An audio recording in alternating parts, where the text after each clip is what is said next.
அஸ்ஸலாமு அலைக்கும். Welcome back to my channel. இன்றைக்கி சூப்பரான ரெசிபியோடு வந்திருக்கேன். காலையில் எந்திரிச்சோடனே டிஃபன் என்ன செய்கிறது அப்படின்னு ரொம்ப பேத்துக்கு டென்ஷனாக இருக்கும். அந்த டயத்தில் இந்த டிஃபன் ஈஸியாக செஞ்சிடலாம். இது செய்கிறதுக்கு நமக்கு 10 நிமிஷம் டைம் இருந்தாவே போதும். இதுக்காக அரிசி மாவு ஒரு கப் அளவுக்கு எடுத்திருக்கேன். ஒரு கப்புன்றது 300 கிராம் அளவுக்கு இருந்தது. இதுக்கு ஆப்போசிட்டாக தண்ணி 2 கப் அளவுக்கு ஊற்றணும்.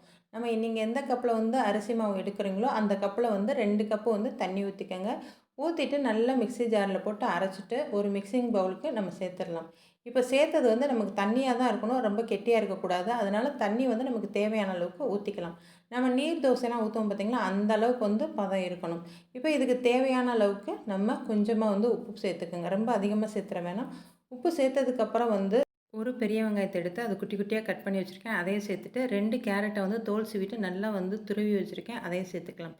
இதெல்லாம் சேர்த்ததுக்கப்புறம் காரத்துக்காக 2 பச்சை மிளகாய், கொஞ்சமாக கருவேப்பிலை, கொஞ்சமாக மல்லி இலை, சீரகம், பெருங்காயத்தூள் இது எல்லாத்தையும் சேர்த்துட்டு நல்லா மிக்ஸ் பண்ணி விட்டு ஒரு 5 நிமிஷம் மூடி போட்டு அப்படியே இருக்கட்டும். அதை டிஸ்டர்ப் பண்ண வேணாம்.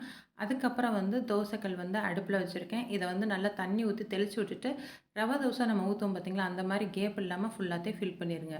இதுக்கப்புறம் கொஞ்சமாக எண்ணெயோ இல்லை நெய்யோ ஊற்றி விட்டு அதுக்கப்புறம் ஒரு 5 நிமிஷம் கழித்து பிரட்டி விட்டுக்கலாம். நம்ம 2 சைடு ஒரு 2 நிமிஷம் மட்டும் வெந்தால் போதும். ரொம்ப அதிக நேரம் வேக வேணாம் நமக்கு.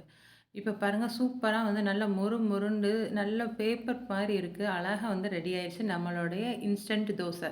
இந்த மாதிரி சூப்பரான சிம்பிளான ரெசிபிஸ் பார்க்குறதுக்கு அனிஷ்னா கிச்சனை சப்ஸ்கிரைப் பண்ணிக்கோங்க. நெக்ஸ்ட் வீடியோவில் பார்க்கலாம். ஓகே ஃப்ரெண்ட்ஸ், பாய்.